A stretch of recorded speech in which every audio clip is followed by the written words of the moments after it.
Good morning, everyone.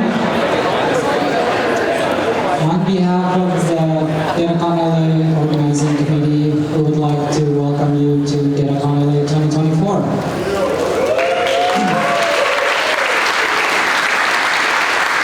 Whether this is your first time here or you've been a part of the journey, we're thrilled to have you here with us today for a day of inspiration, learning, and connection. But let's acknowledge the real achievement here. It's 9 a.m. and we're talking about data, right? I mean, let's face it, most people use their weekends to relax, but not us. We're here to geek out over algorithms. If that doesn't scream party, I don't know what does. With that said, let me remind you why we're here. Every day we generate a staggering 400 million terabytes with 90% of the whole world's data created in the last few years. Who's going to make sense of it all? That's right, we are. The data is more than just numbers or our profession. It's a tool with potential to change the world. And with great data comes great responsibility. This event started as a humble meetup and has grown into this incredible community of data enthusiasts, professionals, and visionaries. None of it would be possible without the dedication of our volunteers, the support of our sponsors, and of course the brilliance of our speakers. Let's give them all a big round of applause.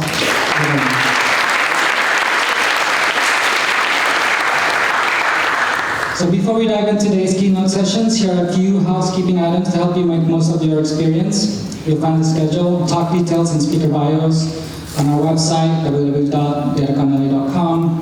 We'll have box lunches available in the afternoon for you to recharge. After the sessions, we'll have a networking event where you can connect with our speakers, fellow attendees, and other professionals. Don't miss out on the raffles. We got some exciting prizes lined up. Lastly, if you have any question, need assistance throughout your day, our volunteers are in yellow shirts. Feel free to reach out to them for their guidance or any support you might need. Now, let's kick off the morning with our first keynote. It is my great honor to introduce our first keynote speaker, Mayor Rex Richardson, Mayor of Long Beach.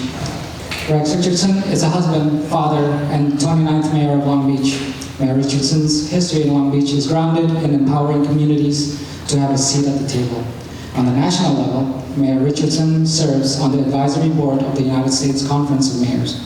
Regionally, Richardson is Vice Chair of Los Angeles County Affordable Housing Solutions Agency and has previously served as past president of Southern California Association of Governments.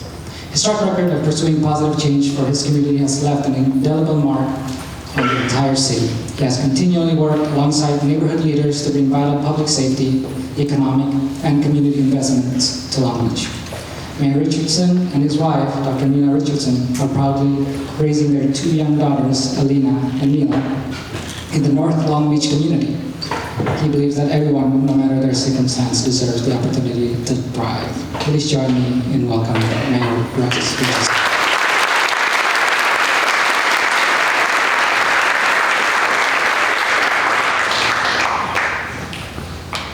Well, good morning and welcome to the city of Long Beach. Let's hear it for DataCon LA and Subash and the organizing.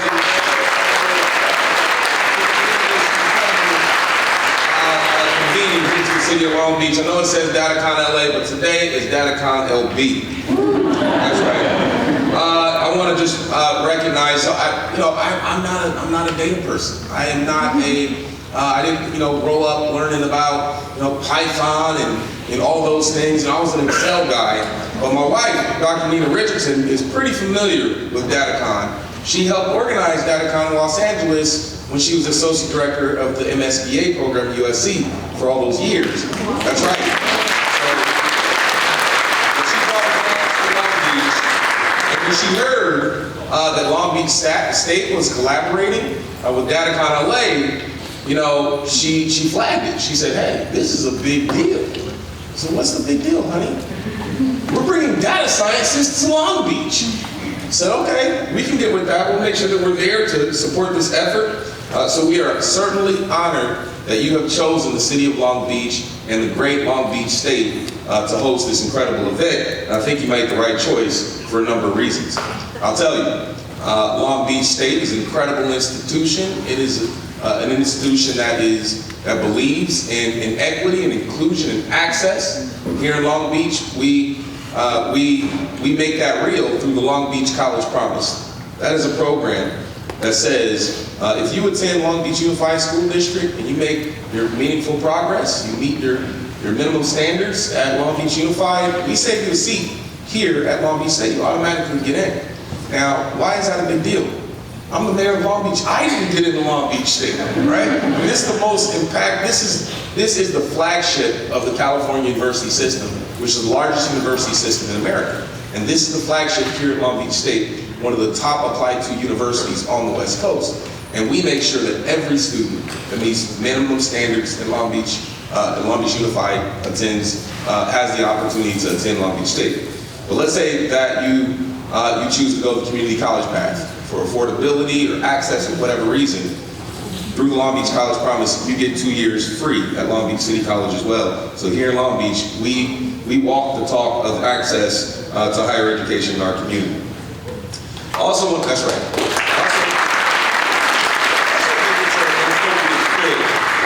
For you to be here in the city of Long Beach, because we believe in data, we believe in the future. We're a hub for innovation. Long Beach has been #1 top digital city in the United States per the Digital City Survey for a decade. And we just won this recognition once again.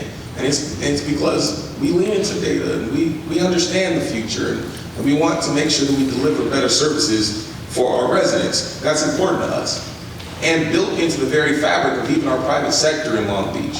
We're home to one of the fastest growing space clusters in America called Space Beach. Anybody heard of Space Beach?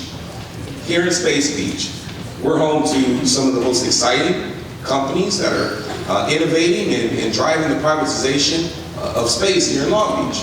Companies like Vast Space. It's only been in the city 18 months, and they're building the world's first commercial space station here in the city of Long Beach. The prototype is already under construction, and it's going to take a ride on the Falcon 9 to be launched into space Q3 of 2025. That's taking place here in the city of Long Beach at Vast Space. We're home to a company called Rocket Lab, with 55 successful launches under their belt, second only to SpaceX. This company is headquartered in Long Beach, and their engine development center is built here in Long Beach. We also are home to advanced manufacturing.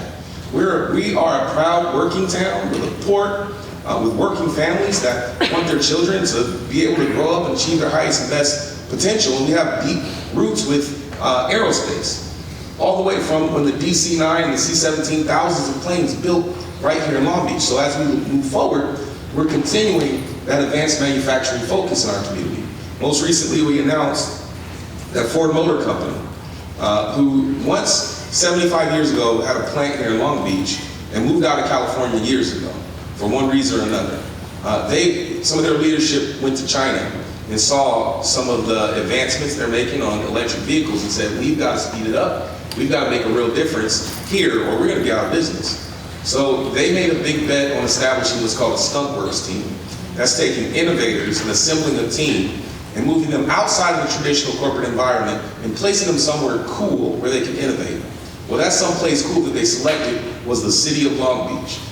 They announced that they're bringing 500 jobs with their new Skunk Works Clean Tech EV campus to design the next line of electric vehicles for under $25,000 to be available worldwide. All that technology and innovation is coming here to the city of Long Beach. So I say, if Datacon in the right place, if they choose right place, I think they selected the right place to bring their conference, and you are certainly here at a home of innovation where we welcome data.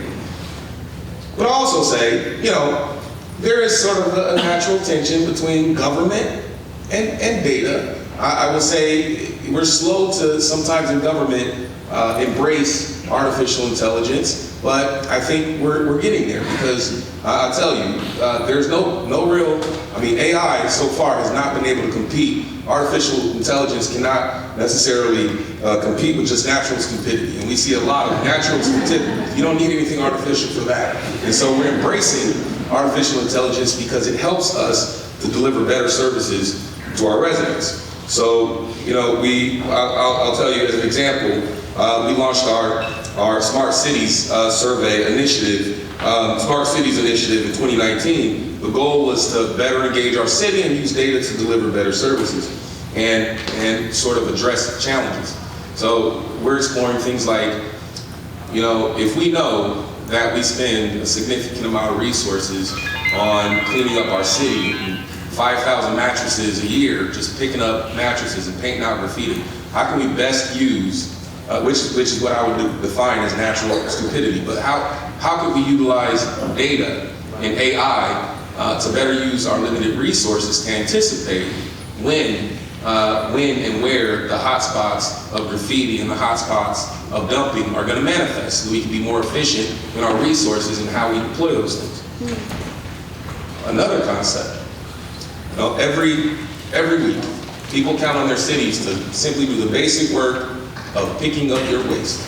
That's right. Every day, there are dozens of workers out there every single day gathering your waste and emptying it. And if it doesn't happen today, that waste still stays there tomorrow. So there's no scenario where you can just stop collecting waste. A city that can't master the small things can't tackle the big things. But there's a part that residents have to play in that role. They have to make sure that that waste is separated, right? We have 3 bins in Long Beach now. You have your recycle bin, you have your organic waste bin, and you have your traditional trash bin. They have to be separated, and they have to be rolled out to the curb at a certain time. And sometimes that isn't really done correctly, and there's a lack of communication, and that means that waste doesn't get picked up. Maybe the trash wasn't rolled out on time. But with AI and with data, what does it look like if that person who drives that route automatically, because we have all the customer data, we know where you live, we have the technology to take a photo, and was it rolled out, was it not rolled out on time, for a customer to simply get a text message. Thank you so much, this is Joe. I drove your route at 8:55, your waste was separated, it was on the corner, thanks a lot, be back next week. It's where people put a human connection, even though this is all AI and data, a human connection to the basic function of delivering a city service. But let's say the trash wasn't picked up and collected. They can understand, hey, this is Joe. I was here at 8:59, your trash was not here at 8:59. We'll be back next week, same time, same place. Here are the rules, please make sure that you're out here on time. Just using data to have a better customer experience will help us to value and understand the role of government a bit better and help government deliver better services. So we acknowledge that we're in a world that's powered by data, powered by analytics. We acknowledge that in order for people to have more confidence in their government, we have to evolve. And we have to build an entirely new workforce of people who understand the future of data. We've got to make sure we have those pipelines to careers in government, develop more careers in government that are based on data analytics. We have to build those pipelines from Long Beach State, even our tier 1 research institutions around the region, like USC, like UCLA, to make and build those pipelines directly into government to jobs that make a meaningful difference. It's not just for government, it's also for you, the next generation. Because I'll tell you, young people are dealing with more student debt than any generation in the history of our nation. They're also dealing with rising cost of housing, hard to find rent. I remember we had roommates in college, but there was typically one roommate, not 5 or 6, and you were dealing with a whole different situation now. And the generation prior to us, they had access to things like a secure retirement, a pension, whereas young folks now are dealing with a gig economy and not able to plan and prepare for a future. But if you think about working in government, it solves all those problems for you. If you work in government for 5 years, you vest and get a pension. You have a secure retirement. If you work in government, you have access to health care. You have a living wage, a union living wage, so you can afford housing. And if you work in government through the federal public service loan forgiveness program. You get 10 years of service in government, your student loans are canceled. All of those challenges that this generation is dealing with are simply solved by working in government. If we only make government create the jobs of the future by leaning into data and analytics and open up the gateway to create more pathways into our careers. So that's the work that we need to do in government to make sure that we're delivering better services, we're being efficient, being smart about our resources, and creating pipelines to the future. And so as you go about this conference, I encourage you to engage one another, make connections, have insightful conversations about what opportunities can be created here at Long Beach State, across our region, across DataCon LA and Long Beach. And I encourage you to engage with one another because I know that the people in this room are going to figure out the challenges of the future. And it may be sparked right here. And so I want to encourage you to continue to dive into the future of innovation, of information. You are data scientists, you are analysts. You have all these cool titles, all these cool opportunities, but it's up to you to make sure the future generations are counting on us to get it right. It's up to you to make sure that we don't let them down. So thank you so much for your time. I wanted to recognize, because this is the first time that DataCon, Subhash and your leadership, if you could join us up on stage. I just want to take a moment.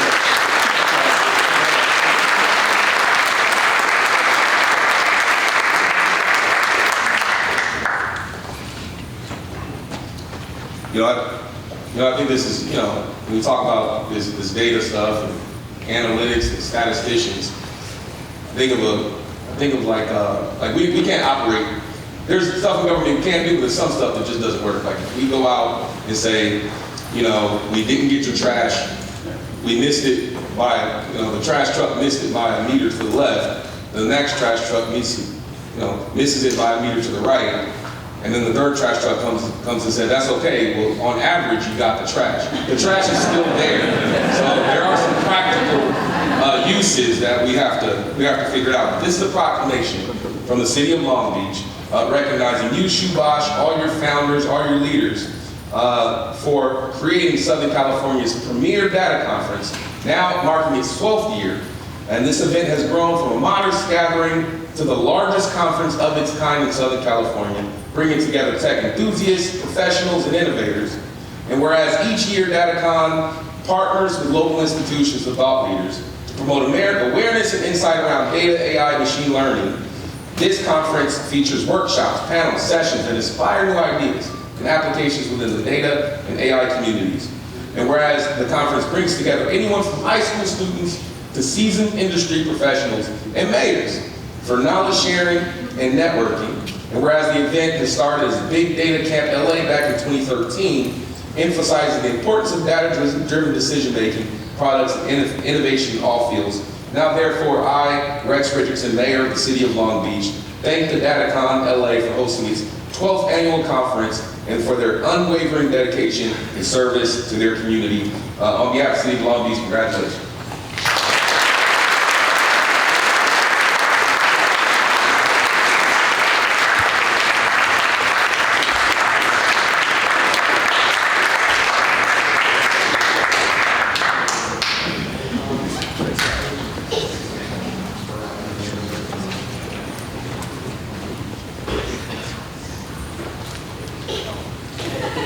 Thank you, Mayor. Give another round of applause.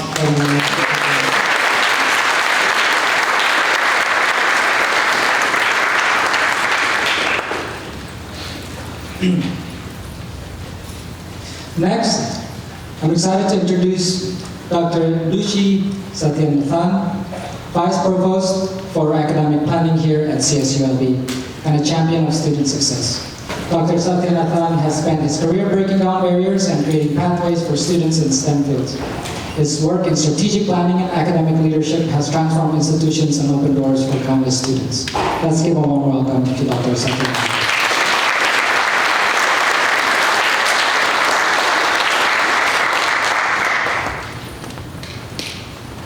Good morning.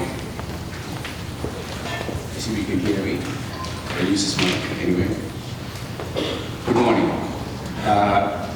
it was tough act to follow Mayor Richardson's presentation, so I'll do my best. DataCon LA and volunteers, we're so grateful that this conference is held here at Long Beach. And I know I want to support my team at Long Beach too. One of because Professor Sore, Mohammed Al-Bawani, and the IR team, and the College of the Art that has put this show together at the beach. Thank you so much.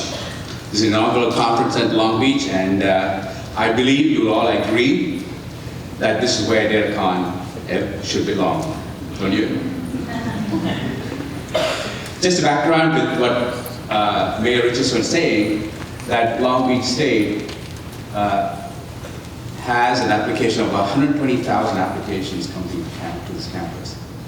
Believe it or not, it is the 5th largest in the nation, behind other UC schools in California.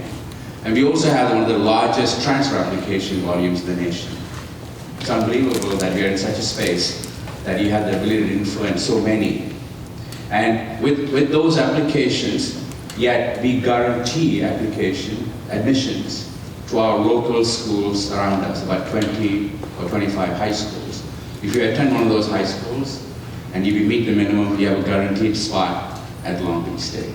It's an unbelievable guarantee for higher education pathway. But with that promise, there's a challenge that we have to ensure all of these students need to be successful.